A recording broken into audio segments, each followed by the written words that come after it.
안녕하세요. 네. 10년 만에 다시 뵙게 되어서 너무나 감사가 됩니다.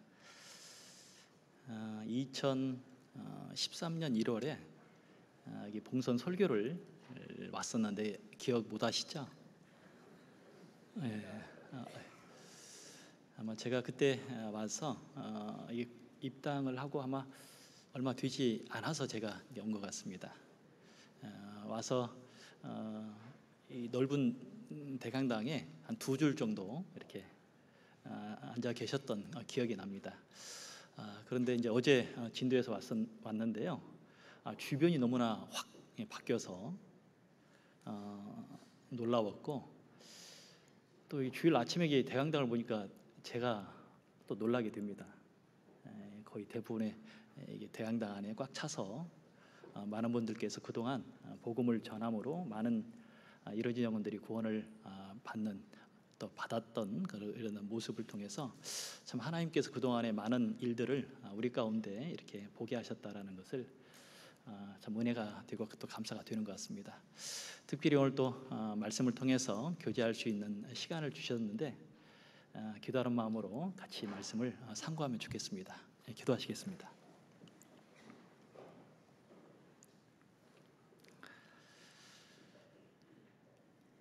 사랑과 은혜가 풍성하신 거룩하신 아버지 하나님, 감사합니다. 죄의 허물로 인하여 영원히 멸망받을 수밖에 없는 저희 영혼을 구원해 주시고 천국의 소망을 가지고 살아갈 수 있도록 또한 은혜로 더해 주심을 감사합니다.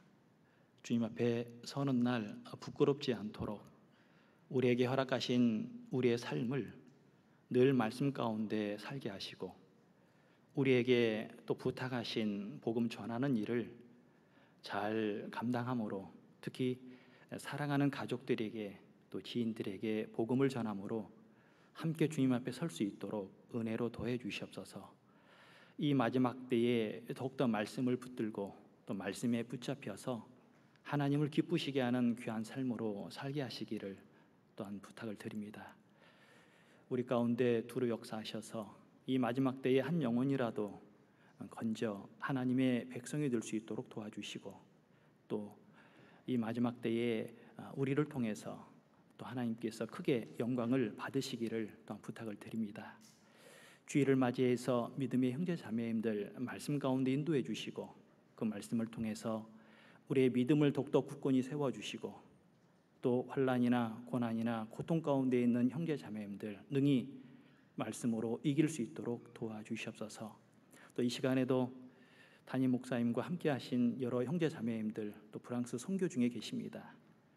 모든 과정 속에서 하나님께서 앞서 행하여 주시고 교회를 든든히 세워가는데, 또 이뤄진 영혼들을 더욱더 주님 안에 인도하는데 부족함이 없이 하나님의 선하신 뜻이 이루어질 수 있도록 도와주시옵소서. 또 이 시간에도 주님께서 함께해 주셔서 말씀을 통해 우리의 마음을 위로해 주시고 또 하나님을 위해서 살아갈 수 있는 귀한 다짐의 시간이 될 수 있도록 인도해 주시기를 또 부탁을 드립니다. 시종을 주 성령께만 부탁드리며 우리를 사랑하시는 예수님 이름으로 기도드렸습니다. 아멘. 네, 성경 구약 성경 열왕기하 18장을 찾으시겠습니다.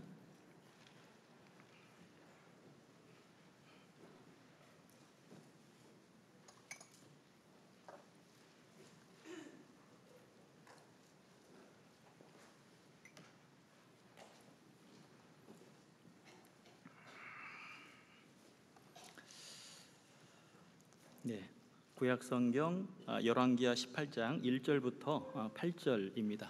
구약성경 592페이지 정도에 있습니다.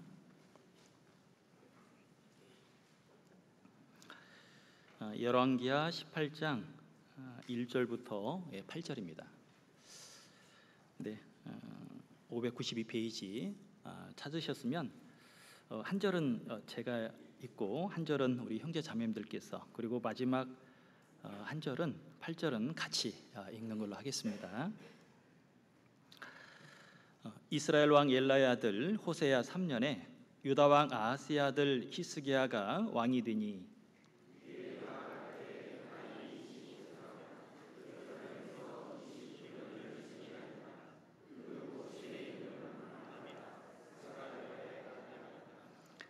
히스기야가 그 조상 다윗의 모든 행위와 같이 여호와 보시기에 정직히 행하여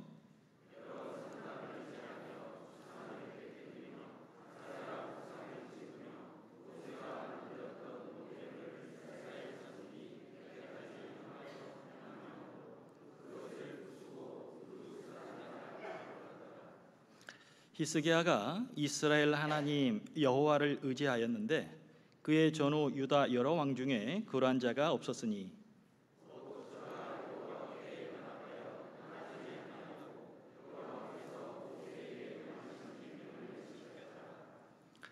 여호와께서 저와 함께 하심에 저가 어디로 가든지 형통하였더라.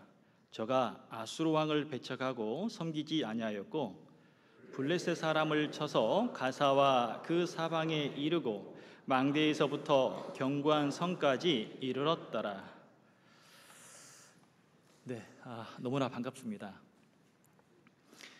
어제 보고 오늘 봐도 반가운데 10년 만에 만나면 얼마나 반가우겠어요. 그래서 환영의 인사로 우리 인사를 이렇게 하면 좋겠습니다. 제가 항상 우리 식구들에게 고사리 인사를 얘기를 하거든요. 고사리, 먹는 고사리 말고 한번 좌우 앞뒤로 한번 인사 나눠보도록 하겠습니다. 고는 고맙습니다. 사는 느낌 오죠? 사랑합니다. 이는 이해합니다. 한번 해보겠습니다. 자, 옆에 좌우 앞뒤로 인사 나누도록 해보겠습니다. 고맙습니다. 사랑합니다. 이해합니다. 네. 진도는 20년 1월에 발령을 받아서 지금 4년 정도 진도에서 교제하고 있습니다. 진도에 갔더니 진도는 보배 진자를 써서 섬 자체가 보배입니다. 하지만 중요한 것이 섬이 보배가 아니라 그 안에 있는 우리 구원받은 형제자매들이 보배죠, 사실은.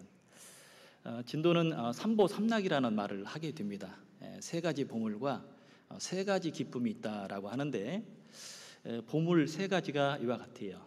개, 진돗개죠. 개, 구기자, 돌미역. 그래서 세 가지를 자랑을 하는데 보배를 이렇게 자랑을 하는데 개는 참 자랑할 만한 개인데 진돗개의 특징이 여러 가지가 있는데 그 중에 제일 좋은 특징이 충성이라는 그런 성질을 가지고 있습니다. 그래서 개를 파는 곳에 항상 이런 이렇게 글귀가 써 있어요. 한 번 주인은 영원한 주인이다. 멋있잖아요. 그 모습을 보면서 구원받은 나도 한 번 주인으로 섬긴 하나님을 영원한 주인으로 섬겨야겠다. 그래서 항상 개를 보면서 개보다 나은 신앙생활을 해야겠다. 제 나름대로 그런 생각을 하셨습니다. 그리고 세 가지의 즐거움이 있는데 민요로 유명하고 또 혹시 술 좋아하시는 형제님 계세요? 홍주로 또 유명하고 그리고 이제 그림으로 서화로 이제 유명한 것이 진도입니다. 그런데 이 삼보 삼락을 제가 이렇게 좀 바꿔봤어요. 삼보, 그리스도인의 삼보는 뭘까? 합심, 순종, 희생이 보물이고 세 가지의 기쁨이 뭘까? 그것은 교제의 기쁨, 봉사의 기쁨, 전도의 기쁨. 해보는 사람이 느끼는 것처럼 신앙생활도 맛보아 알지어다라는 말씀처럼 맛을 보는 것이 신앙생활이구나. 그래서 특별히 오늘은 열왕기하 18장에 나와 있는 그 유명한 그 왕이죠. 히스기야 왕에 대해서 좀 본받을 것이 무엇인지, 특히 구약의 이스라엘 왕들 가운데 북쪽의 이스라엘 왕들이 19명 왕, 또 남쪽 유다에 20명의 왕이 있었습니다. 그런데 북쪽 이스라엘 왕들은 다 악한 왕이었죠. 남쪽에 있는 20명의 왕들 가운데 한 8명 정도만 이렇게 선한 왕인데 그 중에 한 사람이 바로 히스기야 왕입니다. 남쪽 유다의 14번째 왕이고 하나님 나의 힘이다는 어떤 뜻을 가지고 있죠. 그런데 그 왕이 특별하게 다른 왕들과 비교되는 게 있습니다.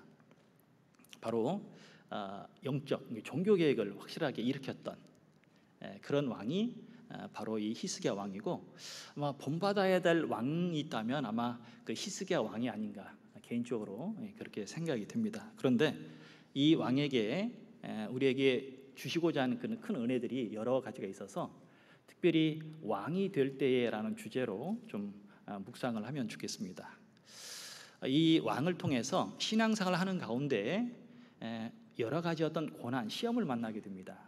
그리고 그 고난과 시험을 만날 때 어떠한 방법으로 이겼는지가 또 히스기야 왕을 통해서 알 수 있고, 그리고 또 어떠할 때 넘어졌는지, 그 넘어졌던 어떤 이유, 그리고 그 상황을 보면서 이 마지막 때의 신앙생활을 하고 있는 우리에게 하나님은 뭐하라 말씀하시는지를 좀 살펴보는 그런 시간이 되었으면 좋겠습니다. 구원을 받고 나서 개인적으로 아무런 어떤 고난이 없었으면 좋겠다라는 마음을 가진 적이 있어요. 왜냐하면 좀 이왕이면 좀 재밌게 신나게 신앙생활을 하면 좋은데 왜 구원받은 형제 자매님들이 많은 어려움을 겪게 될까? 전에는 이해가 안 됐는데 나중에 신앙생활을 하면 할수록 왜 하나님이 고난을 우리에게 주실까? 한마디로 말하면 고난은 이와 같다라고 얘기하죠. 포장지에 쌓여 있는 보석과 같아. 그래서 아주 값진 것들은 그냥 주는 법이 없잖아요. 그래서 이 포장지로 쌓여서 주는 것처럼 고난이라는 포장지로 하나님의 선물이 담겨져 있는데 그 고난을 풀어 헤칠 때 비로소 하나님의 선물이 있다는 거죠. 신명기에 보면 이게 좀 찾아볼까요? 신명기 8장을 여기 줄을 잡아 놓으시고 신명기 8장을 잠깐 보시면요.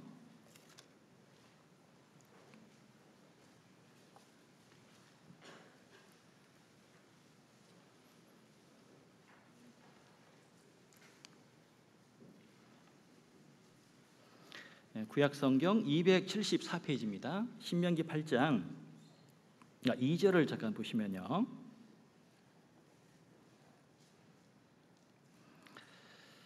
내 하나님 여호와께서 이 40년 동안에 너로 광야의 길을 걷게 하신 것을 기억하라. 이는 너를 낮추시며 너를 시험하사 내 마음이 어떠한지 그 명령을 지키는지 아니 지키는지 알려 하심이라. 우리가 잘 아는 것처럼 이스라엘 백성들이 40년 광야 생활을 했습니다. 그런데 하나님께서 뭐라 말씀하시냐면 광야의 길을 걷게 하신 것을 기억하라. 왜 걸어가게 하셨는지, 그러면서 너를 낮추시고 너를 시험하고 내 마음이 어떠한지 하나님은 알아보기 위해서 40년 광야 생활을 허락을 하셨다라고 얘기합니다.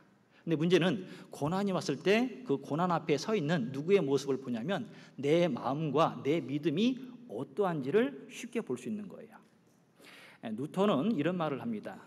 그 나무에 과실이 있는지 없는지를 알아볼 수 있는 방법이 흔들어 보면 된다라고 얘기합니다. 마찬가지로 평상시에는 내가 어떤 믿음 속에서 살고 있는지를 잘 모르다가 큰 고난이 오면 그제 나의 믿음이 드러날 때가 있습니다.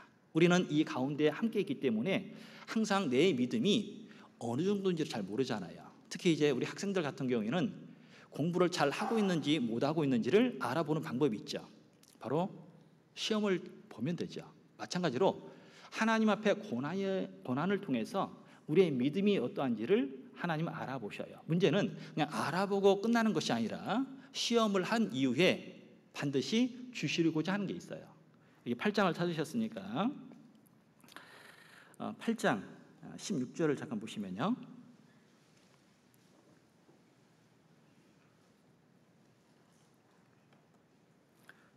8장 16절에 내 열조도 알지 못하던 만나를 광야에서 내게 먹이셨나니 이는 다 너를 낮추시며 너를 시험하사, 이후에는 같이 읽겠습니다.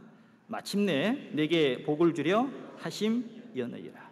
40년의 광야의 인생이 목적이 하나죠. 뭘 주기 위해서요? 복 주기 위해서. 그러면 고난을 왜 우리에게 주실까? 시험을 왜 우리에게 주실까? 한마디로 말하면 복 주시기 위해서. 그러면 복 받으려면 고난을 받아야 돼, 안 받아야 돼요? 당연히 받아야 되죠. 그래서 구원받은 사람에게 고난을 안 주신 적이 없으세요. 문제는. 그런데 고난 싫죠?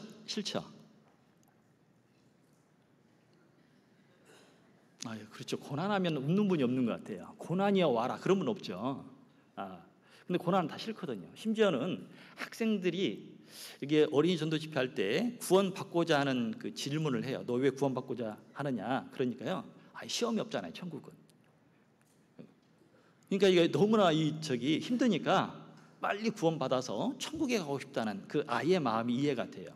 그런데 우리가 주님 앞에 설 때까지는 고난이라는 것을 통과를 하여야 하나님 우리에게 주시고자 하는 것을 얻을 수가 있는 거거든요. 그래서 성경에 시험이나 고난의 모습이 두 가지의 큰 모습이 있습니다. 하나는 마귀가 주는 시험이 있죠.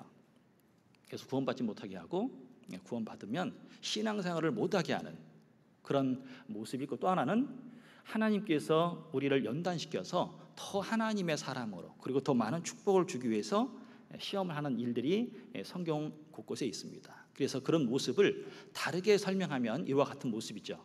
일단은 한번 주어봐요. 모든 것을 한번 줘봅니다.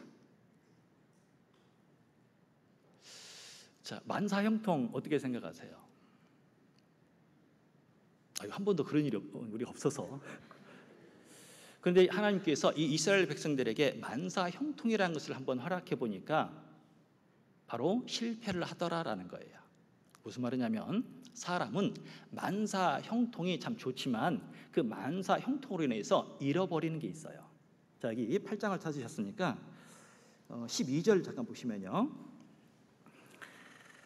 내가 먹어서 배불리고 아름다운 집을 짓고 거하게 되며 또 내 우양이 번성하며 내 은금이 증식되며 내 소유가 다 풍부하게 될 때에, 자, 만사형통이죠. 먹어서 배불리고 그 다음에 아름다운 집도 있고요. 그 다음에 우양이 번성하고 은금이 증식되어 소유가 다 풍부하게 됩니다. 만사형통. 모든 일이 잘 이루어져요. 그러나 그 다음에 문제가 있죠. 14절 두렵건대 내 마음이 교만하여 내 하나님 여호와를 잊어버릴까 하노라. 여호와는 너를 애굽 땅 종되었던 집에서 이끌어내시고, 여기 14절에 보니까 다 풍부하게 될 때 누구를 잊어버릴까요? 하나님을 잊어버려요. 근데 그 잊어버리는 그 단어 앞에 마음이 교만하여. 왜 하나님을 잊어버릴까요? 마음이 높아져서. 왜 마음이 높아질까요? 모든 일이 자기 뜻대로 이루어지니까. 그래서 이스라엘 백성은 실패를 하게 됩니다. 우리에게도 만약에 만사형통이라는 게 오면 어떨 때는 그게 축복으로 여겨질 수 있습니다. 그러나 반대로 하나님을 잊을 수 있는 또 이유가 될 수 있어요. 그래서 만사형통은 좋을 때도 있지만 잘못하면 덕과 같이 자기의 신앙을 무너뜨리는 결과를 발생을 해요. 또 두 번째 시험이 있습니다. 만사형통에도 흔들리지 않았던 사람이 있었죠. 욥이었죠. 그런데 그 욥의 그 자녀와 그 가지고 있는 재산, 그 가축들을 한 날 하루에 싹 뺏어가 봅니다. 그래서 두 번째 시험은 뭐예요? 줬던 것을 몽땅 가져가 봅니다. 자, 문제는 모든 것을 하루아침에 잃어버렸을 때 그 마음 지키기가 참 어렵잖아요. 그런데 욥은 그 마음을 지키게 되고 욥의 아내는 실패하게 됩니다. 욥의 아내는 욥에게 아주 무시무시한 말을 하죠. 하나님을 원망하고 죽으라는 진짜 해서는 안 되는 말을 남편에게 하게 됩니다. 그 욥은 어떤 말을 합니까? 주신 자도 하나님이시오 취하신 자도 하나님이시오니 라고 하면서 자기의 입술로 하나님을 범죄 원망하지 않죠. 자, 욥과 욥의 아내의 차이는 뭘까요? 욥은 주시는 하나님을 인정을 할 때 취하여 가신 하나님도 인정할 수가 있는 거예요. 지금 우리가 누리고 있는 모든 것들은 하나님이 허락해 주신 거잖아요. 그러면 없어도 마음에 문제가 안 되는 것들이에요. 그런데 욥의 아내는 모든 것을 누리고 있었을 때는 내가 노력을 했어. 내가 수고를 했으니까 여기까지 온 거지. 그러니까 사라지니까 문제가 되는 거예요. 우리가 신앙생활 할 때 하나님이 나에게 모든 것을 주셨어요. 건강, 지식, 또 재물, 자녀 모든 걸 주셨잖아요. 만약에 하루아침에 사라지면 어떻게 하실 거예요? 내가 건강하다가 건강을 어느 순간에 잃어버렸어요. 어떻게 하실 겁니까? 재물이 있다가 하루아침에 부도가 나서 날아갔어요. 어떻게 하실 거예요? 우리는 있을 때보다 사실은요, 없을 때, 사라졌을 때 하나님 앞에 마음 지키는 것이 어려운 걸 아셔야 돼요. 근데 욥의 아내와 달리 그 마음을 지켰습니다. 왜요? 주시는 하나님을 인정하니까 취하여 가신 하나님을 인정하는 것은 어려운 게 아니에요. 그러나 주시는 하나님을 인정하지 못하면 사라질 때 문제가 돼요. 그것도 하나 시험이죠. 그리고 또 하나의 시험은 모든 것을 딱 뺏어갈 때 누구를 더 볼 수 있냐면 하나님을 보게 하셔요. 여기 하박국을 잠깐 보겠습니다. 하박국 3장.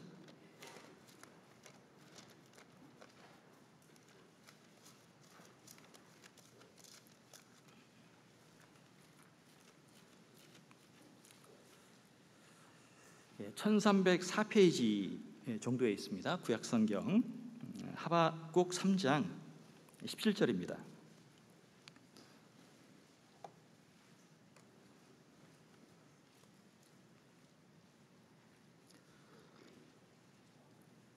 (3장 17절) 1304페이지입니다. 비록 무화과 나무가 무성치 못하며 포도나무에 열매가 없으며 감람나무에 소출이 없으며 밭에 식물이 없으며 우리의 양이 없으며 외양간에 소가 없을지라도 나는 여호와를 인하여 즐거워하며 나의 구원의 하나님을 인하여 기뻐하리로다. 하박국의 간증이죠. 간증입니다. 없어요. 없는 것이 너무나 많아요. 그런데 없을지라도 하나님을 인해서, 구원의 하나님을 인하여 기뻐할 수 있다라고 간증을 하는 거잖아요.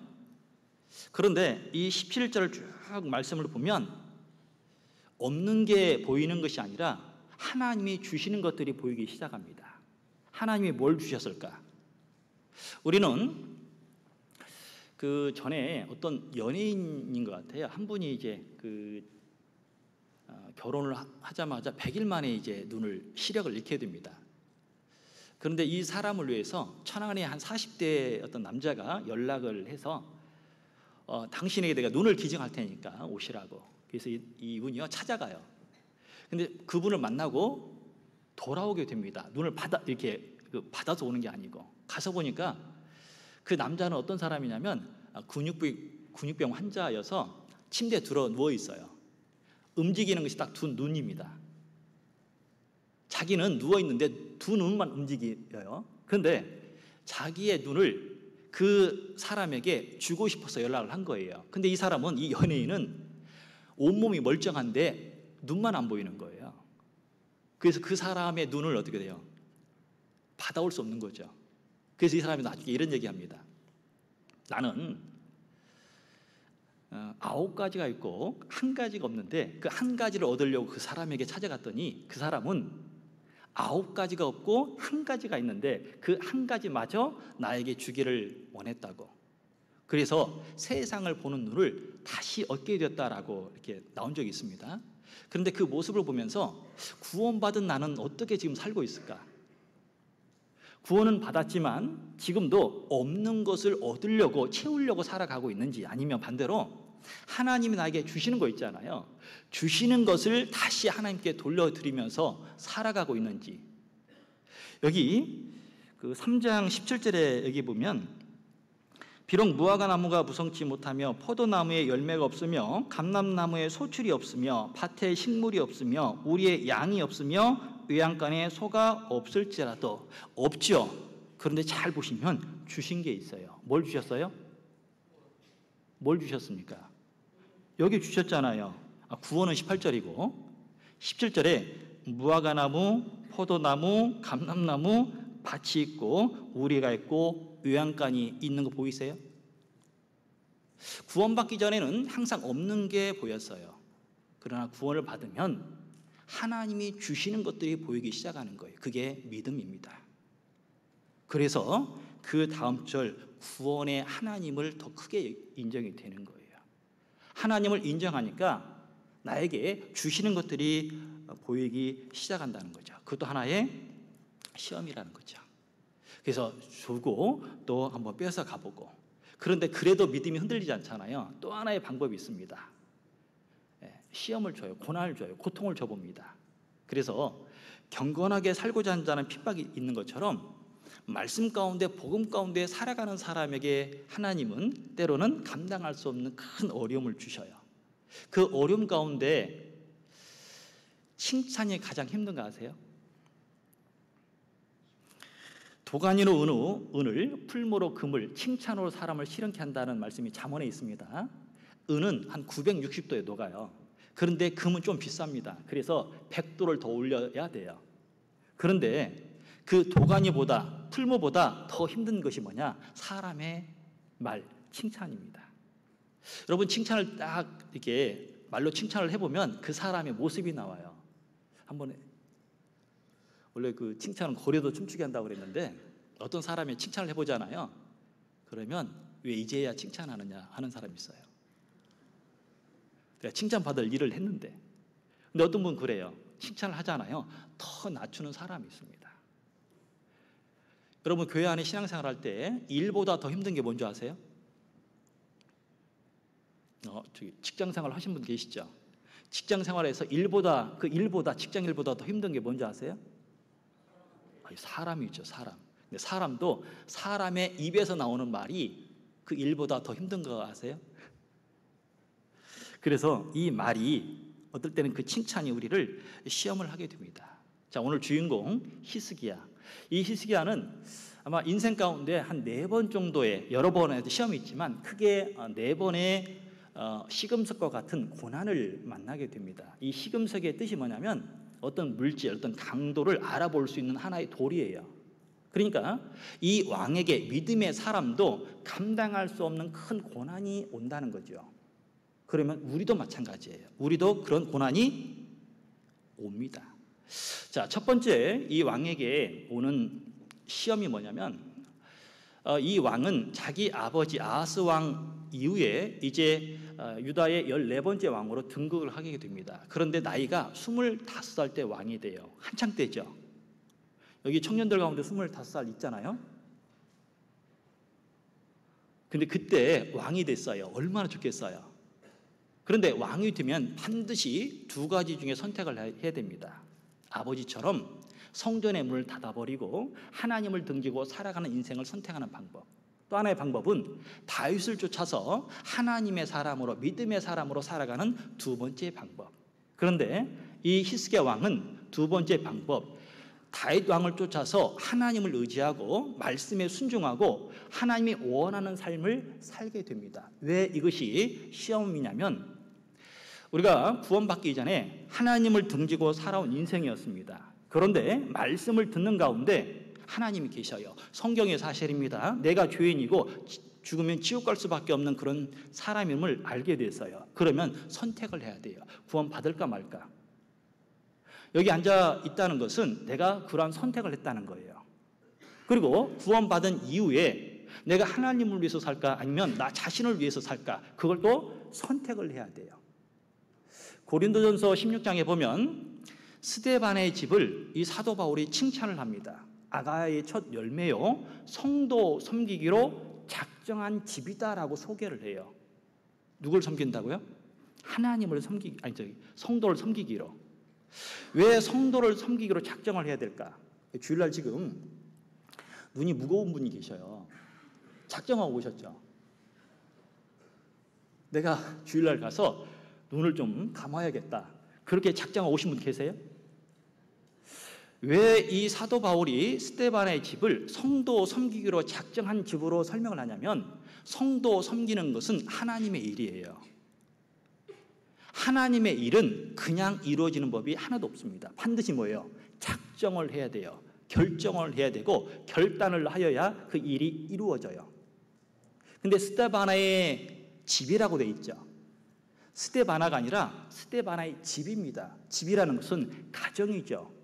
혼자가 아니라 함께 그 형제 자매들, 그 집이 다 성도 섬기로 작정했어요. 쉬워요, 어려워요? 어려운 겁니다. 성도 섬기는 것은 어려운 거예요. 그런데 어렵기 때문에 작정을 해야 돼요. 무슨 말이냐면 내가 구원을 받았어요. 구원을 받고 나서 이제 시간이 지나가면 무조건 일꾼이 되는 게 아니에요. 시간이 지나가면 무조건 믿음 가운데 살아가는 게 아니라 반드시 내가 구원받고 나서 하나님의 말씀 가운데 살아야겠다, 그걸 작정을 해야 돼요. 결단을 하여야 이루어집니다. 어떤 분이 그러세요. 항상 동기 때마다 내가 1년에 한 명씩 성경 일독을 하겠습니다 작정을 해요. 그런데 어떤 형제님이 간증을 해요. 내가 작정을 해도 1년에 한 명 이상 전도를 못한다. 그래서 작정해도 안 이루어지니까 내가 작정을 아예 안 하겠습니다. 그런 간증을 하시는 거예요. 그럼 뭐라고 대답을 해야 돼요? 탁월한 선택입니다, 그렇게 얘기를 해야 돼요? 아니죠. 작정해도 이루어지지 않으면 더 간절하게 작정하시고 기도하시라고. 그래야 이루어집니다. 마찬가지로 이 히스기야 왕은 이제 왕이 됐어요. 25살 때 왕이 됐습니다. 그런데 다윗을 쫓아서 그런 결단을 내려요. 여기 처음 찾았던 열왕기하 18장을 보시면요, 3절입니다.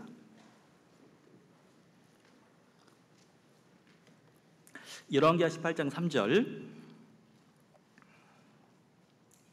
히스기야가 그 조상 다윗의 모든 행위와 같이 여호와 보시기에 정직히 행하여 여러 산당을 제하며 주상을 깨뜨리며 아세라 목상을 찍으며 모세가 만들었던 놋뱀을 이스라엘 자손이 이때까지 향하여 분향함으로 그것을 부수고 누우사이라 일컬었더라. 히스기야가 이스라엘 하나님 여호와를 의지하였는데 그의 전후 유다 여러 왕 중에 그러한 자가 없었으니 곧 저가 여호와께 연합하여 떠나지 아니하고 여호와께서 모세에게 명하신 계명을 지켰더라.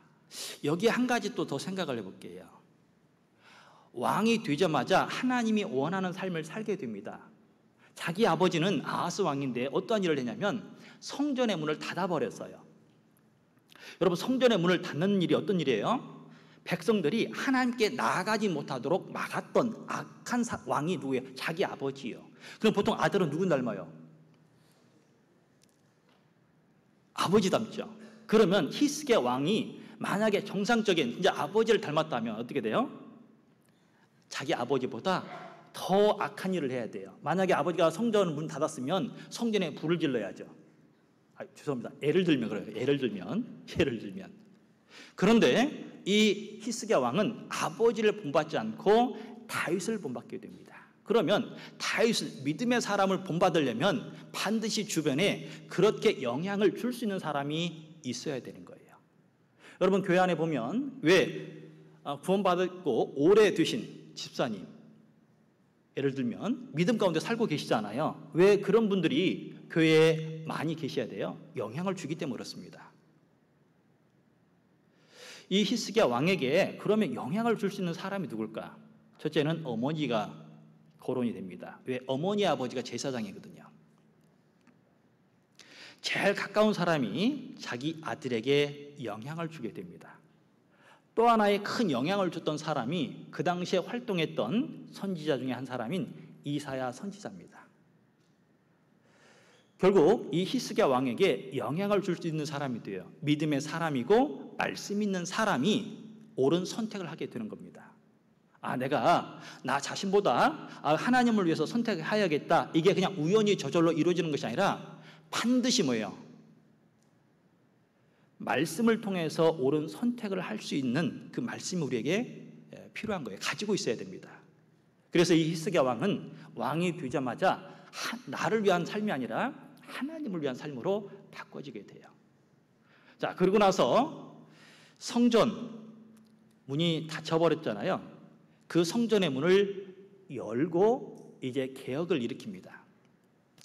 자, 역대하에 보면 그 성전의 문을 아버지가 이제 닫은 문을 열게 돼요. 그 성전의 문을 여는 것이 신앙 안에서 무엇을 설명하냐면 마음의 문을 여는 것이 연결이 되어 있어요.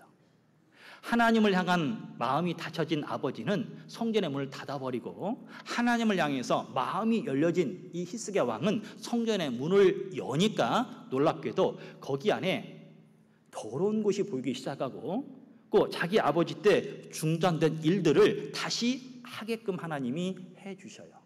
자, 역대하를 잠깐 보실까요? 역대하 29장입니다.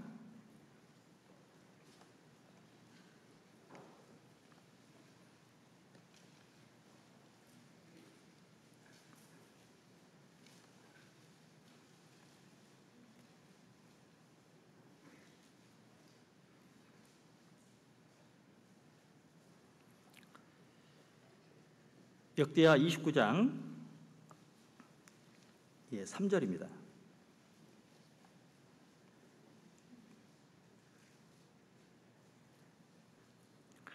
원년 정월에 여호와의 전 문들을 열고 수리하고 제사장들과 네 사람들을 동평광장에 모으고 저에게 이르되 네 사람들아 내 말을 들으라. 이제 너희는 성결케 하고 또 너희 열조의 하나님 여호와의 전을 성결케 하여 그 더러운 것을 성소에서 없이 하라. 여기 3절에 보니까 문이 열려져야 그 다음에 고침을 받아요. 수리가 되죠. 문을 여는 게 먼저라는 거죠. 아가서 5장에 보면 이 솔로몬이 사랑하는 그 술람미 여인에게 요구하는 것이 있어요.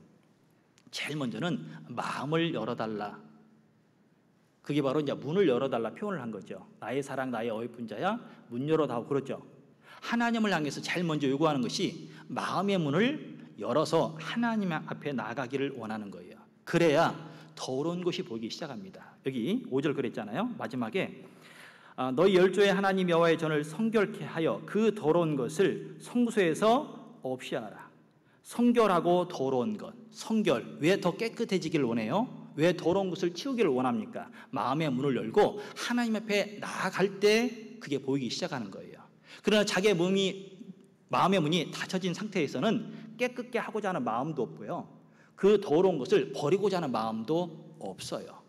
그래서 여기 8절에 보시면 7절 또 낭실 문을 닫으며 등불을 끄고 성소에서 분향하지 아니하며 이스라엘 하나님께 번제를 드리지 아니한 거로. 언제예요? 문이 닫혔을 때. 여기에 중단된 것이 얘기하죠. 등불을 껐어요. 등불은 빛 대신 그리스도를 설명합니다. 성전의 문을 닫아버렸어요. 그러니까 등불을 켤 필요가 없어요. 주님의 인도하심을 못 받아요. 그리고 분향하지 않으며, 분향은 기도죠. 기도가 사라집니다. 그리고 이스라엘 하나님께 번제를 드리지 아니한 거로. 번제는 뭐예요? 희생을 말하죠. 그러니까 성전의 문이 닫혀지잖아요. 내 마음의 문이 하나님을 향해서 닫혀지면 사라지는 것, 크게 세 가지예요. 주님과 상관없는 삶을 살고, 주님을 위해서 기도하지 않고, 그리고 주님을 위해서 더 이상 희생을 할 수가 없어요. 그런데 성전의 문을 여니까 어떻게 돼요? 여니까 이제 회복이 되는 거예요. 히스기야 왕은 왕이 된 이후에 무엇을 보게 되냐면 북쪽 이스라엘이 아수르에서 멸망당하는 것을 보게 됩니다. 자기가 왕이 될 때. 그런데 그 아수르에서 이 북쪽 이스라엘이 멸망을 당하는데 왜 멸망을 당하는지를 정확히 알아요. 한마디로 말하면 하나님의 말씀을 등 뒤로 던졌다라고 얘기합니다. 초대왕 사울 왕이 폐위된 이유, 여러 이유가 있습니다. 대표적인 게 여호와께 묻지 않아서 폐위된 거예요. 자, 여기 열왕기하 18장에 보시면 18장 10절에 보시면 북쪽 이스라엘이 이렇게 해서 멸망을 당하는 것이 나와 있습니다. 열왕기하 18장 10절 3년 후에 그 성이 함락되니 곧 히스기야의 6년이요 이스라엘 왕 호세아의 9년이라. 사마리아가 함락되매 아수르 왕이 이스라엘을 사로잡아 아수르에 이르러 할라와 고산 하볼 하숫가와 메대 사람의 여러 성읍에 두었으니 이는 저희가 그 하나님 여호와의 말씀을 준행치 아니하고 그 언약을 배반하고 여호와의 종 모세의 모든 명한 것을 거스려 듣지도 아니하며 행치도 아니하였음이더라. 한마디로 말하면 하나님의 말씀을 준행하려는 마음이 없어요. 왜 그럴까? 말씀을 등 뒤로 던져서. 결국 신앙 안에서 넘어지거나 신앙에서 떠나는 이유가 한마디로 말하면 말씀을 가까이 하지 않으면, 말씀을 등 뒤로 던지잖아요. 그때부터 무너지기 시작합니다. 이 히스기야 왕은 왜 북쪽 이스라엘이 멸망을 당하는지를 정확히 알고 있었다는 거예요. 그래서 다시 회복이 되려면 먼저는 마음이 하나님을 향해 열려져 있어야 됩니다. 마음이 중요하다는 것을 얘기를 해요. 요한계시록 3장에 보면 그 라오디아 교회를 책망하실 때 그러죠. 이 라오디아 교회가 자랑을 좀 잘한 것 같아요. 그래서 3부를 자랑해요. 나는 부자라 부유하여 부족함이 없는 놀라운 3부를 자랑을 합니다. 그런데 하나님께서 뭐라 말씀하셔요? 열심을 내라, 책망을 하죠. 열심이 뭐예요? 뜨거움입니다. 뜨거운 마음이거든요. 모든 것을 갖췄어요. 환경이 너무나 좋아요. 그러나 하나님 보실 때 딱 하나 사라진 게 있어요. 뜨거움이 사라졌다는 거죠. 여러분, 뜨거움, 그 열심의 반대말이 한심입니다. 들어보셨어요? 한심, 차가운 마음, 절대 움직이지 않는 마음. 열왕기하에 보면 이 엘리야가 갈멜살 전투에서 그 아세라 선지자, 바알 선지자 850명과 이렇게 대결해서 승리를 하게 되잖아요. 근데 그 이후에 이제 이런 고백을 해요. 내가 특별히 하나님을 향한 그 열심, 특심이 있었다라고 고백을 합니다. 그 특심을 가지고 있는 엘리야가 뭘 봤습니까? 백성들의 하나님과 우상 사이에 머뭇머뭇거리는 모습을 이 선지자는 보게 하셔요. 하나님께서 뭘 설명해요? 열심이 있잖아요. 특심이 있으면 하나님이 내 눈을 열어서 나의 신앙이 어떠한지를 보게 하셔요. 내가 지금도 세상과 하나님 사이에 머뭇머뭇거리고 있는지를 하나님은 보게 하십니다. 요한복음 2장에 보면 예수님이 어느 날 성전에 들어가셨어요. 그런데 갑자기 한 번도 그러한 일을 하지 않는 일을 예수님이 하셔요. 장사하는 사람을 다 내어 쫓으셨죠. 내 아버지의 집은 기도하는 집인데 이게 무슨 일이냐고 다 내어 쫓으셨잖아요. 왜 예수님 이전에는 그러한 일이 한 번도 없었습니까? 성전 안에. 성전 안에 누가 들어오셔야 돼요? 성전 안에 예수님이 들어오시잖아요. 바뀌게 됩니다. 키가 작았던 삭개오가 주님을 보고 싶어요. 만나고 싶어요. 도대체 주님은 어떤 분일까? 누구실까? 그런데 만나러 가려고 하다 보니까 사람들이 너무나 많이 있는 거예요. 자기의 약점이 있죠. 자기는 세리장이었잖아요. 돈은 좀 있는 것 같아요. 근데 키가 작았어요. 약점이 있죠. 그래서 예수님을 보고 싶은 마음에 뽕나무 위로 올라가게 됩니다. 놀랍게도 주님이 쳐다봐요. 성경에 주님이 쳐다보는 예가 몇 번 없습니다. 쳐다보셨어요. 그리고 말씀하죠. 내가 오늘 네 집에 유하여야겠다. 그 소식을 듣고 이 삭개오가 집에 가서 뭐 했을까요? 청소했겠죠. 주님이 딱 오셨습니다. 이 삭개오가 놀라운 말을 하게 됐죠. 주님이 집에 들어오셨다니까요. 놀라운 말을 하게 됩니다. 내 재산의 절반을 내어주겠으며 토색한 일이 있으면 4배나 갚겠나이다 라고 합니다. 누가 오셨어요? 그 집에? 그 집에 누가 오셨어요? 주님이 오셨잖아요. 뭘 설명합니까? 여러분, 주님이 내 마음에 들어오기 시작하잖아요. 그러면 반드시 변화가 일어나요. 주님이 성전에 오시면 장사하는 사람들은 내어 쫓길 수밖에 없습니다. 우리가 신앙생활을 하는 가운데 주님이 내 삶 속에 내 마음에 들어오기 시작하잖아요. 내가 어찌 가만히 있을 수 있어요? 내가 예수님을 통해서 영원한 생명을 얻었어요. 가만히 있을 수 있어요? 우리는 하나님의 사랑을 알면 알수록 내가 아무것도 하지 못하는 것 때문에 더 슬퍼할 때가 있어요. 너무나 큰 선물을 받았는데, 큰 구원을 받았는데 내가 거기에 그 사랑에 전혀 상관없는 삶을 살아가고 있는 모습을 보게 되면 어떨 때는 슬프잖아요. 근데 이 삭개오는 뭐예요? 삭개오는 처음 만났다니까, 예수님을. 주님 우리 집에 오셨어요. 만약에 주님이 우리 살고 있는 집에 오셨어요. 어떻게 하실 거예요? 잠깐만요, 바빠요. 그럴 순 없잖아요. 이 히스기야 왕의 마음에는 말씀이 있었거든요. 그 말씀에 주의한 자는 좋은 걸 얻는다라는 말씀처럼 그 말씀이 있기 때문에 옳은 선택, 믿음의 선택을 할 수 있는 거예요. 비록 자기는 25살이라는 어린 나이임에도 불구하고 믿음의 선택은 나이와 상관이 없습니다. 반드시 말씀 가운데 있을 때 옳은 선택을 하는 거예요. 그리고 그 선택이 있은 이후에 또 하나의 어떤 어려움이 찾아오게 됩니다.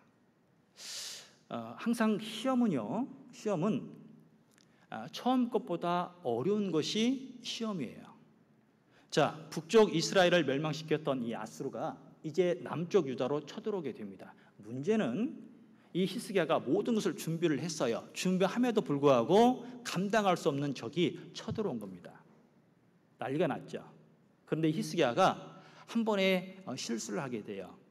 그들이 원하는 대로 다 들어주게 됩니다. 문제는 들어준다고 해서 그 문제가 해결되지 않는다는 거예요. 자, 여기 18장을 찾으셨으니까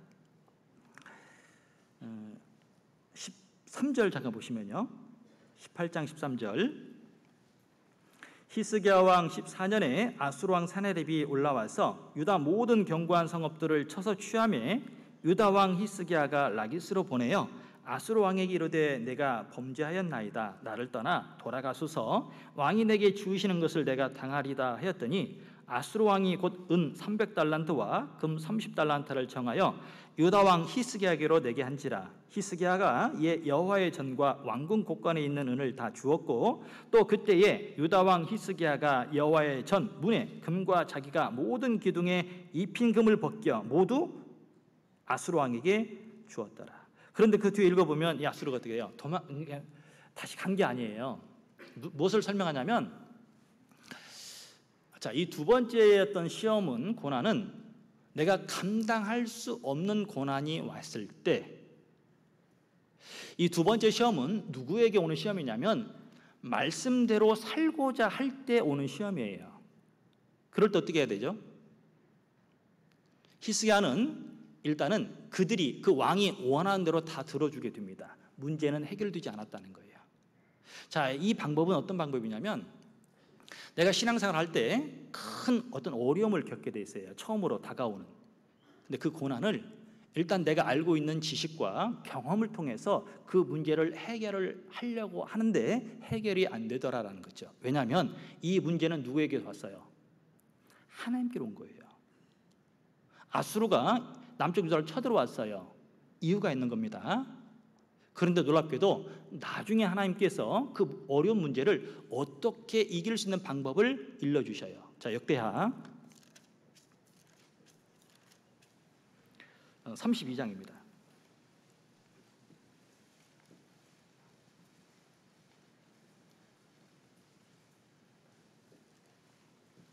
역대하 32장 2절입니다. 구약성경 700페이지 32장 2절. 히스기야가 사네립이 예루살렘을 치러온 것을 보고 3절 같이 읽겠습니다. 그 방백들과 용사들로 더불어 의논하고 성 밖의 모든 물 근원을 막고자 하며 저희가 돕더라. 여기에 중요한 내용이 있는데 더불어 의논이라는 단어가 있죠. 더불어 의논. 이게 지금으로 말하면 교제를 의미합니다. 자, 히스기야는 왕이에요. 그러면 교제 없이, 의논 없이 왕이기 때문에 자기가 선택해도 돼요. 결정해도 누가 뭘 할 사람이 없습니다.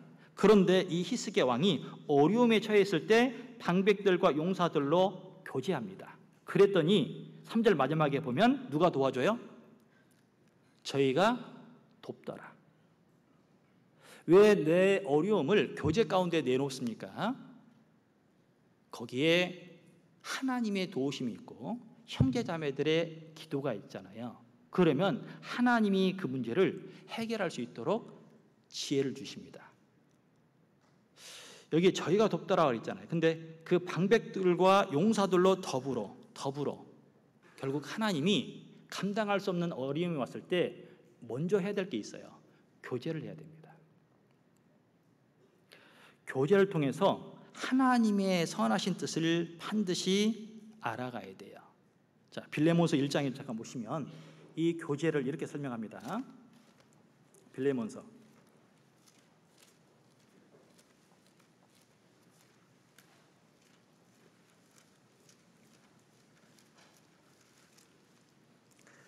빌레몬서 1장 5절에 보시면 교제를 믿음의 교제로 설명한 내용이 나와 있죠. 1장 6절 같이 한번 읽어보겠습니다. 이로써 내 믿음의 교제가 우리 가운데 있는 선을 알게 하고 그리스도께 미치도록 역사하느니라. 자, 교제가 뭘 알게 해요? 우리 가운데 있는 선, 하나님의 뜻을 알게 하는 게 믿음의 교제입니다. 그리고 그 뒤에 보면 그리스도께 미치도록 미쳐버렸다는 의미가 아니라 주님에게 더 다가갈 수 있는 게 뭐예요? 그게 교제라는 거예요. 어떤 교제? 믿음의 교제. 이 히스기야 왕은 자기 홀로 선택할 수 있었지만 교제를 통해서 하나님의 뜻, 하나님의 선을 분별할 수 있게 알게 하시는 것이 뭐예요? 믿음의 교제입니다. 더불어 의논함으로써 하나님의 뜻을 얻을 수 있도록. 그리고 그 이후에 하나님의 뜻을 안 이 히스기야가 백성들을 위로하기 시작해요. 자, 여기 32장, 역대하 32장 6절입니다.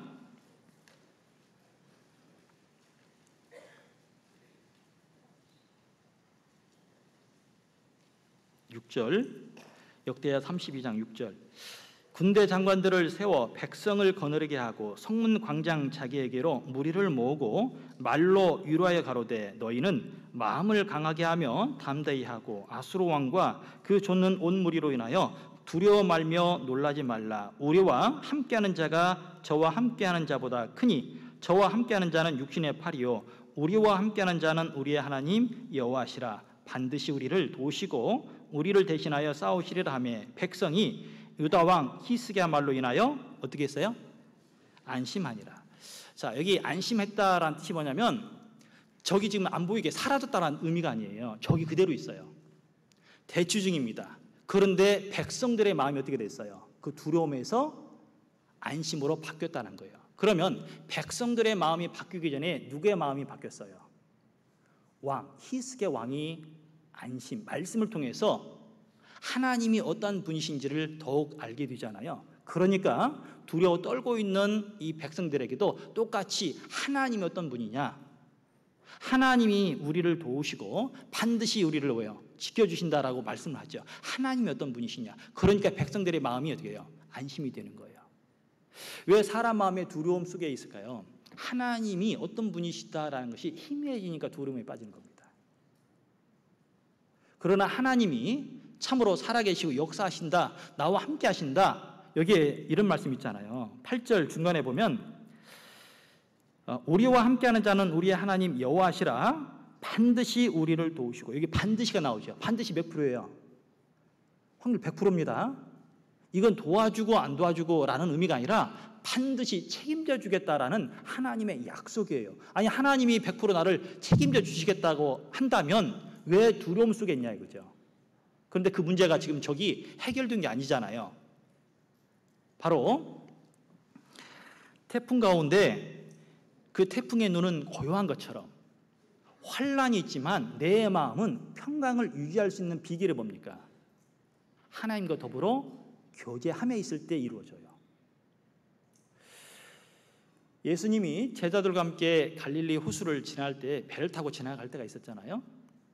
바람과 풍랑 때문에 어떻게 돼요? 파도 때문에 다 죽겠나고 이렇게 소리를 질렀을 때 그 고물에서 주무시고 계신 분 누구세요? 예수님이시죠. 저는 이런 생각도 해봤어요. 예수님이 너도 이리 와서 자라고.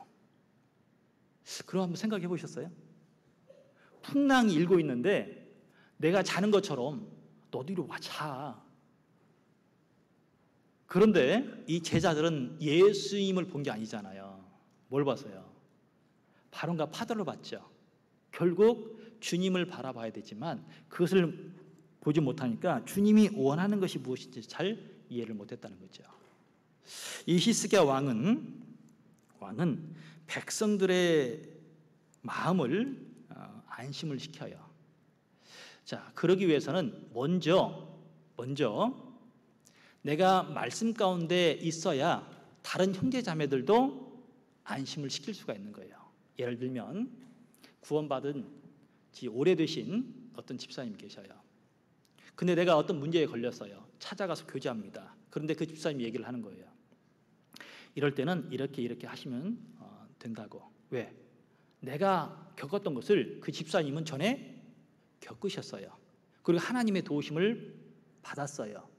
그리고 그렇게 경험을 했습니다. 그러면 내가 지금 처음 경험하고 있는 일도 그대로 그 교제대로 하면 되지 않겠어요? 그러면 그 말을 들으면 어떻게 돼요?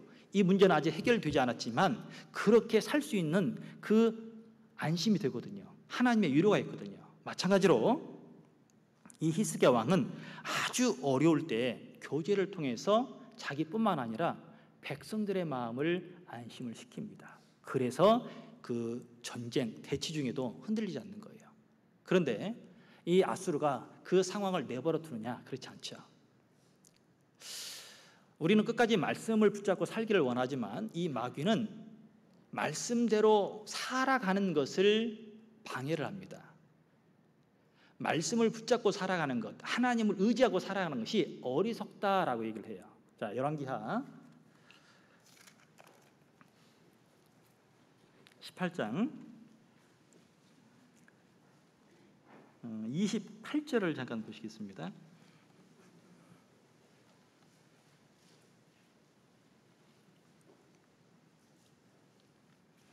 열왕기하 18장 28절 랍사게가 드디어 일어서서 유다 방언으로 크게 소리질러 불러 가로되 너희는 대왕 아수르의 왕의 말씀을 들으라. 왕의 말씀이 너희는 히스기야에게 속지 말라. 저가 너희를 내 손에서 건져내지 못하리라. 또한 히스기야가 너희로 여호와를 의뢰하라 함을 듣지 말라. 저가 이르기를 여호와께서 정녕 우리를 건지실지라. 이 성이 아수르 왕의 손에 함락되지 않게 하시리라 할지라도 너희는 히스기야의 말을 들으라. 듣지 말라. 듣지 말라. 히스기야 왕이 하나님에 대해서 백성들의 마음을 안심시키고 있는데 이 아수르는 반대로 속지 말라. 이게 무슨 뜻이에요? 하나님의 말씀을 끝까지 붙들고 살아가는 것, 믿음 가운데 살아가는 것, 특히 마지막 때에 너를 위해서 살아야 되지 하나님을 위해서 살아가는 것은 어리석다라고 얘기하는 것과 같은 거예요. 그러면서 심지어는 이렇게 얘기합니다. 35절 열국의 모든 신 중에 누가 그 땅을 내 손에서 건졌기에 여호와가 예루살렘을 내 손에서 능히 건지겠느냐 하셨느니라. 이게 무슨 말이에요? 하나님이 예루살렘을 건지겠느냐? 반대로 얘기하죠. 하나님은 반드시 도와주신다고 그랬는데 이 아수르는 아니야. 하나님은 절대 너를 도와주지 않을 거야. 그 의심을 불어넣으면 어떻게 되겠습니까? 믿음대로 살겠어요? 그런데 이 아수르가 어떻게 돼요? 계속 그런 말을 한다는 거죠. 속지 말라고. 결국 그들이 보낸 글을 이 아수르가, 이 히스기야 왕이 그 아수르가 보낸 그 글을, 편지를 성전에 들어가서 하나님께 내어놓죠. 성전에서. 결국 어떻게 됩니까? 그날 18만 5천이 싹 죽어버려요. 뭘 설명해요? 그 글을 하나님께 드렸어요. 내놨습니다. 그 문제를 하나님께 내놨습니다. 결국 그 문제를 누가 해결해 주셔요? 하나님이 해결해 주셔요. 이 히스기야 왕은 두 번째, 감당할 수 없는 큰 어려움이 왔을 때 믿음의 교제를 통해서 해결하는 것을 비로소 알게 됩니다. 그게 보석과 같다는 거예요.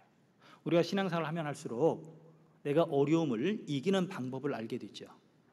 여호와의 선하심을 맛보아하는 것처럼 믿음 가운데 어떤 큰 어려움이 왔을 때 이렇게 해서 이기는 방법이에요. 여러분 형제 자매님들 문제가 생기면 어떻게 이기세요? 주먹으로 이기려고 그러죠. 그럼 큰일 납니다. 그것은 세상의 방법이에요. 그러나 믿음의 방법은 달라요. 자, 이제 세 번째, 이 히스기야 왕에게 또 하나의 어려움, 세 번째 시험이 옵니다. 문제는 이 세 번째 시험은 너무나 큰 시험이죠. 왜냐하면 죽을 병에 걸렸거든요. 어느 날 이 하나님께서 선지자를 보내서 이런 얘기를 하라 하십니다. 네 집을 처치하라. 이 처치라는 뜻은 뭐냐면 너 오늘 죽을 거니까 집 정리하라는 거예요. 누구에게요? 이 히스기야 왕에게. 자, 죽을 병에 걸렸습니다. 나중에 이제 15년의 인생을 하나님이 더해 주셨지만 생각을 해보시면 25살 때 왕이 되어서 29년간을 치를 했어요. 쉬운 넷에 죽습니다. 그러면 쉬운 넷에 15년의 인생을 빼면 죽을 병에 걸린 나이가 나와요. 30대 후반입니다. 생각을 해보세요. 지금까지 교제를 떠난 적이 없어요. 지금까지 하나님만을 위해서 살아왔습니다. 지금까지 복음 또 하나님의 일이라면 최선을 다했던 사람이 히스기야 왕이죠. 근데 생각해 보세요. 왜 그런 사람에게 죽을 병에 걸리게 합니까? 그 이해가 되세요? 이 세 번째 시험은 이와 같은 시험이에요. 구원받은 나에게 감당할 수 없는 시험이 찾아옵니다. 자, 보세요. 왕이 될 때나 적이 쳐들어올 때는 다 알아요. 그 문제를. 세 번째 시험은 죽을 병에 걸리면 하나님과 선지자와 자기와 아주 가까운 사람 일부만 압니다. 내가 죽을 병에 걸렸다는 것을. 그런 문제가 세 번째 나에게 찾아와요. 자, 보세요. 내가 잘못이 없어요. 지금도 교회를 떠난 적이 없습니다. 교제라면 처음부터 지금까지 교제 안에 있었어요. 그러면 잘 돼야 되죠.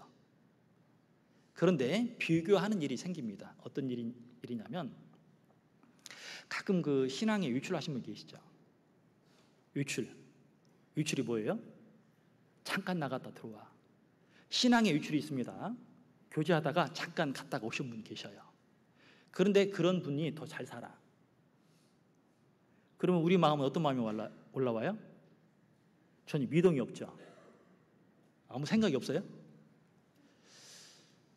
내가 하나님 안에서 살고 있는데 이상하게 풀리지 않아요. 가정적으로 풀리지 않고, 심지어는 내 건강도 잃어버리고, 심지어는 남편도 구원받아야 되고 아내도 구원받아야 되고 자녀도 구원받아야 되는데 어떤 자녀는 교제에서 떨어진 자녀가 있고, 그런 내가 교회 안에 일을 하고 있고, 그리고 좀 더 잘 풀려야 되는데 풀리지 않아요. 그리고 세 번째는 이방인들과 구원받은 사람의 비교는 인정이 돼요. 왜? 그 사람들은 구원을 못 받았으니까. 그런데 더 힘들게 내 마음이 아플 때가 있어요. 한 믿음 안에, 교회 안에 있는데 내가 더 열심히 신앙생활을 하고 있는데 나에게는 축복을 안 주시는 것처럼 보여지고, 다른 분들은 뭐예요? 너무나 행복하게 잘 사는 거예요. 그럼 마음에 올라오는 거 없죠? 봉선은 달라요. 뭐 올라오시는 게 없네. 제가 이제 구원을 받고 나서 이렇게 이제 청년 때 이제 간증을 한 적이 있어요. 간증을 하는데 제 앞에 누가 간증을 했냐면 이 전에 봉성교회 담임 목사님이 간증을 했어요. 형제로 계실 때. 이름은 이 얘기 안 하겠습니다. 어머니가 무당이었습니다. 얘기를 안 하겠어요. 누군지 얘기를 안 하겠어요.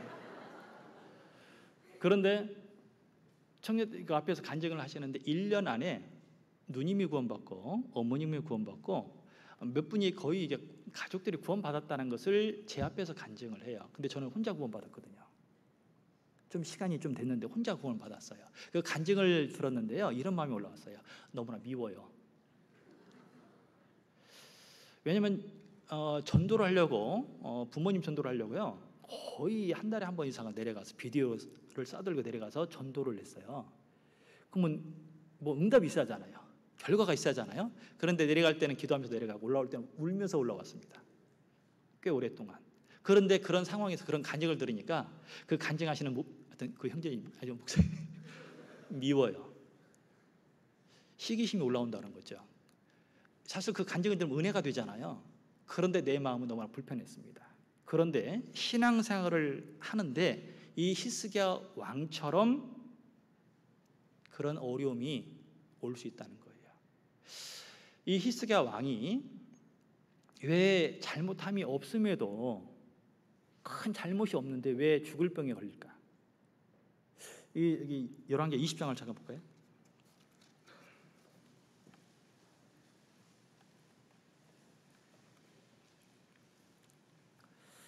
20장 1절.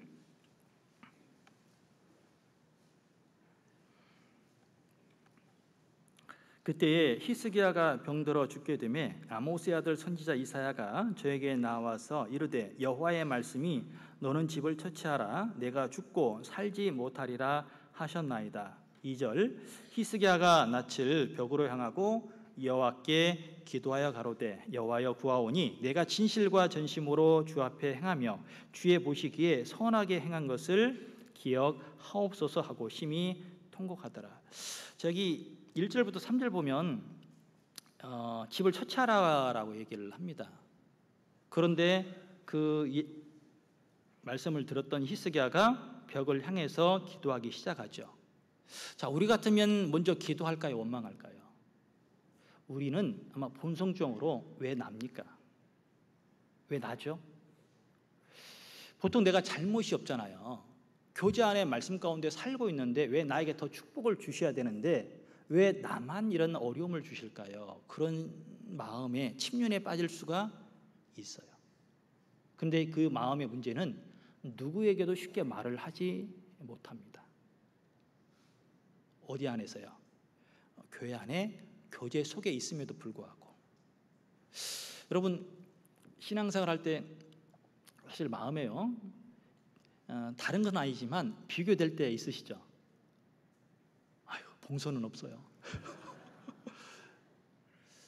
표현을 안 해서, 말을 안 해서 그러지만 어떨 때는 너무나 그것 때문에 힘들 때가 있어요. 비교하는 것 때문에. 놀라운 것은 그 비교를 할 때 이 히스기야가 비교하지 않았다는 거거든요. 누굴 바라봅니까? 벽을 향해서 하나님을 바라보고 원망 대신 기도합니다. 여러분, 이스라엘 백성의 특징이 뭐예요? 원망이 장기였어요. 원망. 여러분, 원망 잘하세요? 죄송합니다. 표현을 잘못했어요. 히스기야 왕도 충분히 원망할 수 있는 환경이었습니다. 그런데 원망 대신 기도하고 통곡하고 그리고 자기의 생애를 얘기합니다. 내가 전심과 진심으로 주 앞에 행한 것을 기억하옵소서. 이건 자랑이 아니고 이런 뜻이에요. 시편에 보면 내 인생이 주의 앞에 있사오니, 내 인생이 주의 앞에 있고 내 인생이 주의 손 위에 있어요. 손바닥 위에 있어요. 결국 뭘 의미하냐? 하나님이 허락하시니까 믿음의 선택을 할 수 있었던 거고, 하나님이 지켜주시고 도와주시니까 여기까지 왔다라는 고백입니다. 하나님이 도와주시지 않으면 그런 선택도 할 수 없는 거예요. 이걸 히스기야 왕은 고백을 합니다. 그리고 하나님 앞에 통곡하면서 기도하죠. 이 야고보서에 보면 기도에 이런 단어가 붙어 있어요. 믿음의 기도는 역사하는 힘이 많다라고 얘기합니다. 그냥 기도가 아니라 어떤 기도요? 믿음의 기도. 왜 교제 앞에 믿음이라는 것을 넣을까요? 왜 기도 앞에 믿음의 교제를 넣죠? 그것은 나를 위한 기도가 아니라 오직 하나님을 위한 기도예요. 여기에 울며 기도하는 것이 그냥 울고불고 자기의 신세를 한탄하면서 하는 기도가 아니라 하나님의 은혜에 감사하는 기도입니다. 제가 알고 있는 한 형제님이 40대에 돌아가셨어요. 중반에 암으로 돌아가셨습니다. 찬양을 잘하시고 그 형제 만나면 항상 웃음이 묻어나고, 구원받고 나서 한참 교제를 하다가 그 형제님이 이제 항상 자전거도 이렇게 많이 타셨던 형제님이신데, 어느 날 이제 건강보험을 이렇게 하나의 이제 보험을 들기 위해서 검사를 하다가 암이 발견됩니다. 그것도 말기로. 치료를 하는 가운데 잠깐 교제를 하게 됐는데 그 형제님이 이렇게 말씀하셔요. 구원받고 나서 지금까지 살아온 그런 모습 속에 기도하는 그 기도보다 아프고 나서 하나님 앞에 기도하는 그 기도의 무게가 훨씬 더 무겁다라고 얘기해요. 더 간절하다고. 그 형제님이 이제 끝내는 이제 돌아가셨습니다. 그것도 자매님 구원 받은 날 축하해드리고 그 다음날 소천을 했어요. 그것도 웃다가. 그럴 수 없죠. 우리의 믿음의 기도는 분명 하나님을 향한 기도여야 돼요. 왜?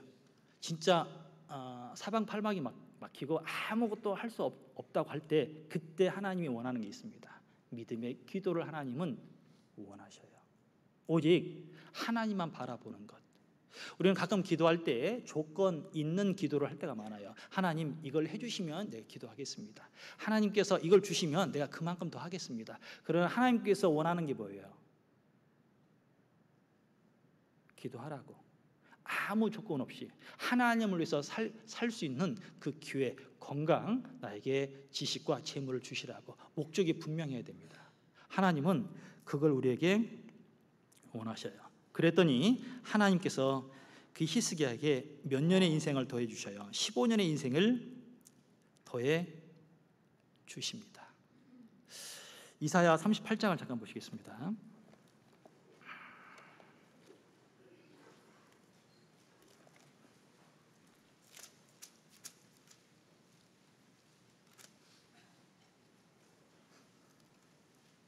이사야 38장 17절입니다.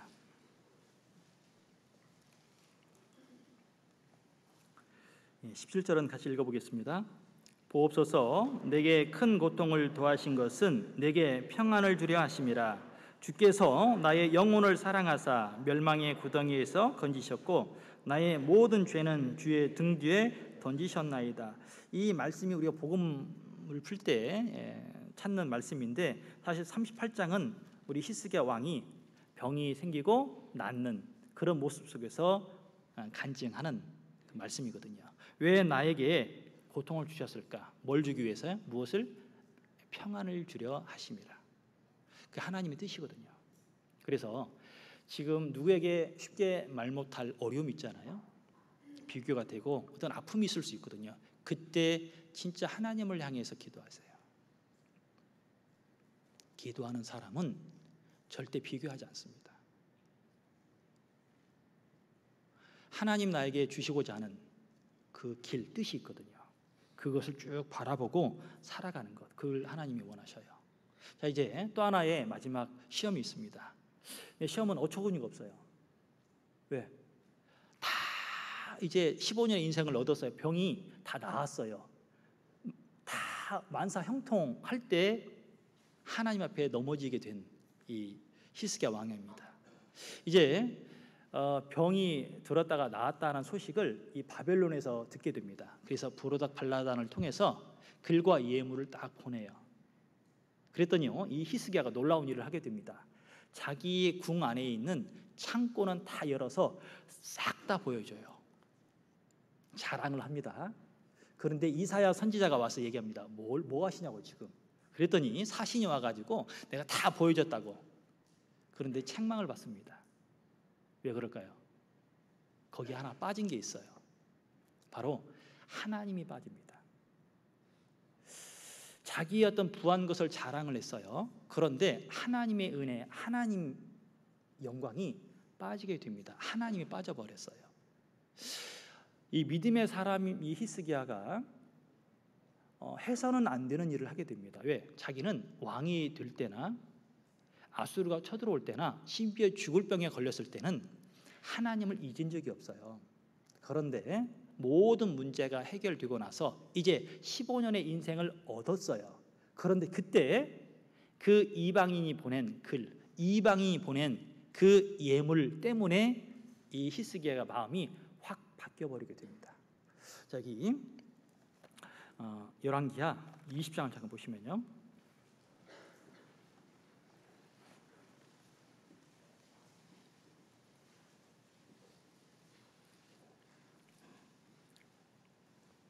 열왕기하 20장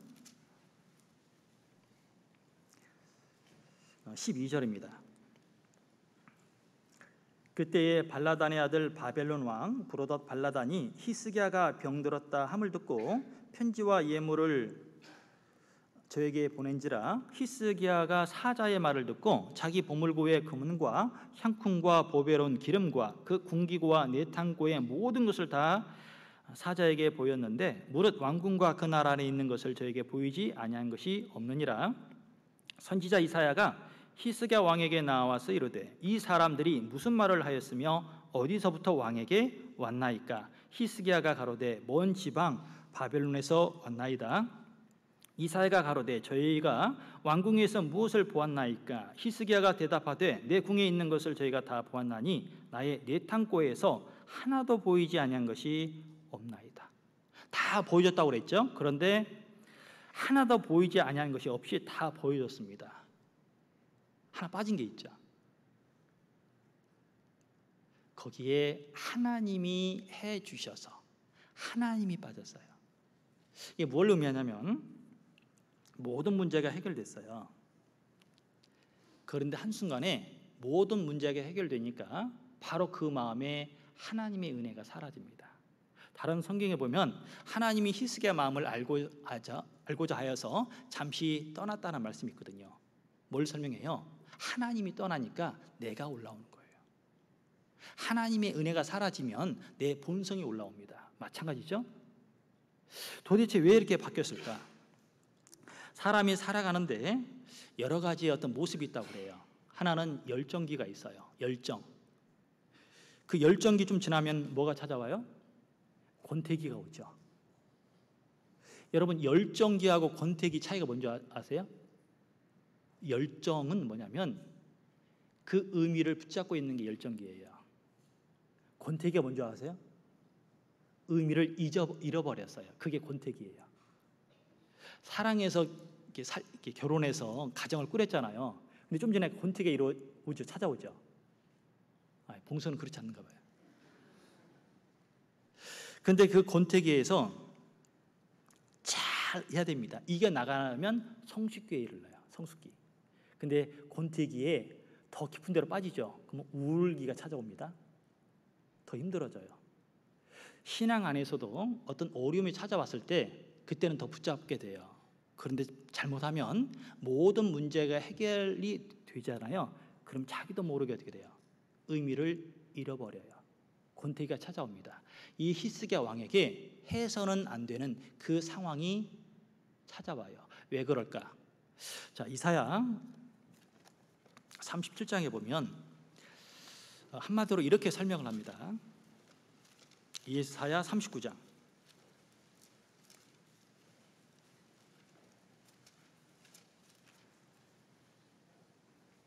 1절입니다.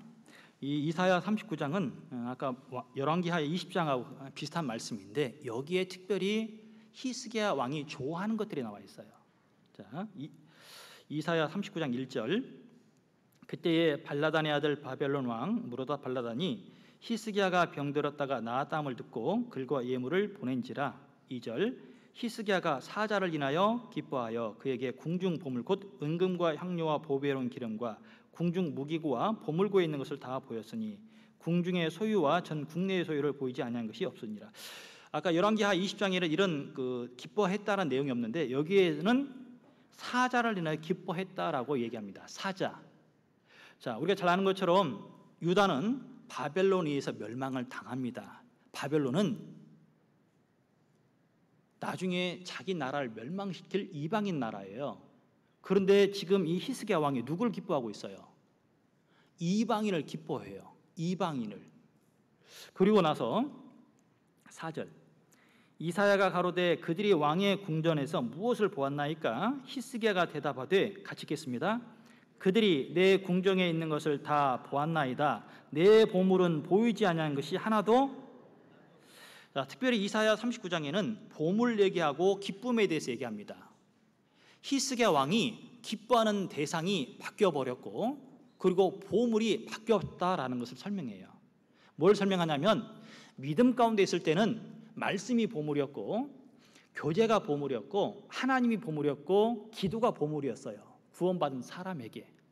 그런데 모든 문제가 이제 해결되었습니다. 그랬더니 이제 눈에 보이는 것들이 보물로 바꿔지기 시작합니다. 눈에 보여지는 것이 기쁨이니까 그 이방인들도 어떻게 해요? 자기를 인정해주면 기뻐하는 거예요. 여기에 글과 예물을 보냈을 때 글에 어떤 글이 써 있는지는 나와 있지 않습니다. 그러나 인정하고 칭찬하지 않겠어요? 그리스도인, 우리 구원받은 사람에게 세상에서 인정해 줄 수 있습니다. 역시 신앙생활은 봉선처럼 해야 돼. 누구처럼요? 제가 봉옥이잖아요. 죄송합니다. 봉선교회처럼 누가 인정을 해줍니다. 구원받지 못한 남편이 인정해주고 아내가 인정해주고 자녀가 인정해줘요. 그런데 그때 내 마음을 놓을 수 있어요. 이방인들이 나를 인정해주는 게 중요한 게 아니라 하나님이 나의 믿음을 인정을 해줘야 돼요. 하나님께서. 그런데 이 히스기야 왕은 모든 문제가 해결되고 나서는 어떻게 돼요? 순간 하나님이 사라졌다니까요. 왜 그럴까? 보물의 우선순위가 바뀌어지기 시작했습니다. 언제요? 15년의 인생을 받고 난 그 날부터. 우리가 성경에 15년의 인생을 구원받은 사람의 인생으로 또 설명을 할 때가 있습니다. 이제 우리가 하나님의 사랑을 통해서 죽을 수밖에 없는 내가 그 십자가의 보혈로 영생, 영원한 생명을 얻었습니다. 그리고 지금 주님을 만나기 전까지 그 인생을 이제 주님 안에서 함께 신앙생활을 하고 있어요. 그 인생을 살고 있는데 그 15년의 인생을 얻은 내가 보물의 우선순위를 바꾸고 보이는 것을 위해서 살아가는 그 모습을 보면 내가 바로 넘어지고 있다라는 또 하나의 증거라는 거예요. 이걸 바꿔 말하면 왜 나에게 하나님은 그렇게 고난을 많이 주실까요? 하나님은 아세요. 내가 고난 없으면 넘어지는 사람이다라는 것을. 나에게 눈물을 흘리게 만드는 이유가 있습니다. 만약에 나에게 눈물이 없다면 분명 다른 형제자매를 판단할 거예요. 왜 나에게 자식으로 인한 고통을 주셨어요?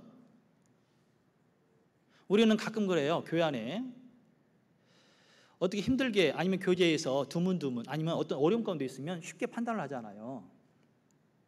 그런데 내 자녀를, 그런 어려움 가운데 있는 자녀를 보니까 그 형제 자매들의 마음도 이해가 되더라는 거예요. 전에는 판단했거든요. 아유, 집사님, 아들이 왜 그 모양이에요? 그러지 않겠지만, 그런데 그런 형제 자매들의 그리고 내 자녀의 어떤 그 모습을 보면 내가 더 기도가 돼요. 판단이 아니라 기도하게 만드십니다. 하나님은 우리에게 더 좋은 것을 주시기 위해서 사실은 어려움을 많이 주세요. 어려움을. 첫째는 선택을 해야 됩니다. 또 하나는 교제를 해야 되고, 또 하나는 기도하셔야 돼요. 선택보다 어려운 것이 때로는 교제입니다. 교제보다 어려운 것이 끝까지 기도하는 것은 훨씬 더 어려운 거예요. 여러분, 아무 변함없이 변하지 않는데 끝까지 기도할 수 있어요? 변하지 않는데, 상대방이 변하지 않는데 변하지 않는 그 대상을 두고 기도할 수 있어요? 이건 하나님의 은혜가 아니면 결코 할 수가 없어요. 이 히스기야 왕, 너무나 멋있는 왕이에요. 사실은요, 구약에 이런 왕이 없어요. 그런데 그렇게 훌륭했던 믿음의 사람이었던 이 히스기야조차도, 왕조차도 한 번의 실수가 있는데 그 모습이 꼭 이 마지막 때에 신앙생활을 하고 있는 나에게 연결이 되더라는 거예요. 그래서 하나님 앞에 진짜 나를 붙들어 세우기 위해서 하나님은 많은 고난을 주셨는데 그 고난이 다르게 설명하면 선물이고 은혜입니다. 그래서 내가 아무 어려움이 없다고 좋은 것이 아니라 차라리 하나님이 나를 더 붙들어 세우기 위해서 고난을 주세요. 그런 기도가 더 필요하겠다라고 생각이 됩니다. 그래서 하나님 앞에 우리의 신앙이 사실은 어려운 환경에 있을 때 넘어지는 것이 아니라 내 안에 주님이 사라질 때, 주님을 인정하지 않을 때, 그래서 왕이 될 때나 아수르가 쳐들어올 때나 심지어 죽을 병에 걸렸을 때가 어려운 것이 아니에요. 사실은 그때가 더 하나님의 은혜를 맛볼 수 있는 기회입니다. 우리 봉선교회 형제 자매님들께서 분명 하나님의 선하신 뜻, 계획하신 일들이 있잖아요. 근데 그 일들을 하기 위해서 많은 어려움이 있습니다. 그런데 그 어려움 가운데 끝까지 기도하고 함께하는 게 좀 필요합니다. 그래서 특별히 오늘 믿음의 사람인 히스기야 왕, 그 왕을 통해서 그 왕이 경험했던 것처럼 우리도 사실은 우리 생활 가운데에서 그런 어려움을 겪는다라는 것을 좀 알고 또 말씀으로, 교제로, 기도로 이길 수 있도록 그렇게 해주시면 좋겠습니다. 기도하시겠습니다.